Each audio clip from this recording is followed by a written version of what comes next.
哎，我到了悉尼，悉尼大桥，悉尼歌剧院还挺漂亮的，你觉得呢？ Hello, welcome to Aussie Talk. I'm Mini Shen. This year marks the 40th anniversary of China's reform and opening up policy, so People's Daily Online invited more than 10 Australian young people to China to experience the real modern China. So today I'm so happy to have 3 of them joining us today.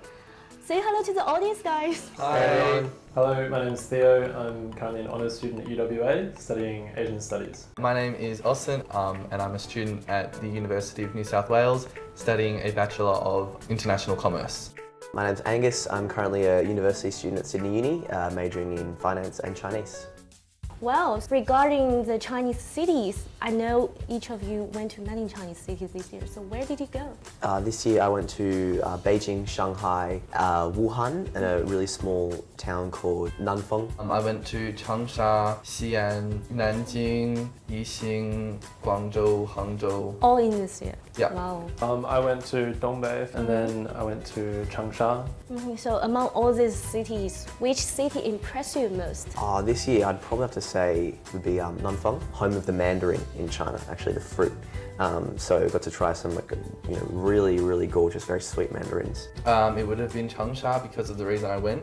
I went to participate in the Chinese Bridge University competition. So I met heaps of people from around the world from different countries that spoke different languages. Most recently I went to Yiwu, which was really interesting. Going there was a bit of an eye-opener because not only did we see that side of Yiwu, but we also got to see the other side of Yiwu, which was like some young people who had actually opened a bar inside an old Taoist temple, and it was a bit of an eye-opener because not only did we see that side of Yiwu, but we also got to see the other side of Yiwu, which was like some young people who had actually opened a bar inside an old Taoist temple. Do you think we need to dig out more into the cultural side? Yeah, absolutely. Like the thing that actually made me stay in China and that gave me the deepest impression was when I was living in Beijing, meeting some young people who were very like-minded and were doing things that were really fascinating. For people going to China, my biggest tip is to think about the thing you're most interested in and the thing you know most about, and then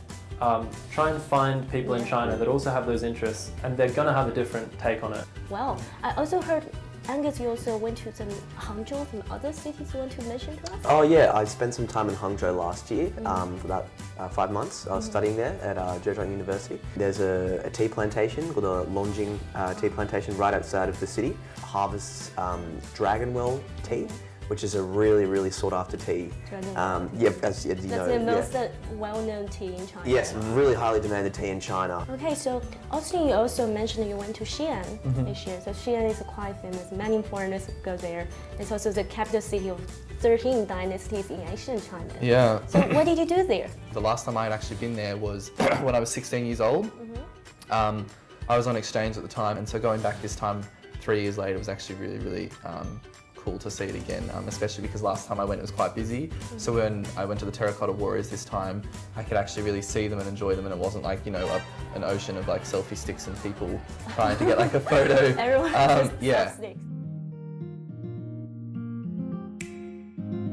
Food, the cuisine is a very important element of the place's culture. So which cuisine of China do you like most? Very hard question. There are so many to choose from. Too many. Yeah, too many to choose from. I think very hard to pick one. But a memorable cuisine. It was when I was in Inner Mongolia. They had a huge feast for us ready. Everyone got their own big rack of lamb. You know, you grab it by 2 hands and there's gnaw away, and it's the most delicious lamb I've ever had. So tender. Definitely when I was in Zhengzhou, I liked bulatang, hui mian. Also when I was in Xi'an, I liked pao mo because you got to break it up with your hands. Things like guantong bao tu, like how you have to sort of suck the soup out with a straw before you eat it. Like I like things that are a little bit weird. If you look at maybe some of the lunches that we have during the day, it's sort of like a sandwich or a salad.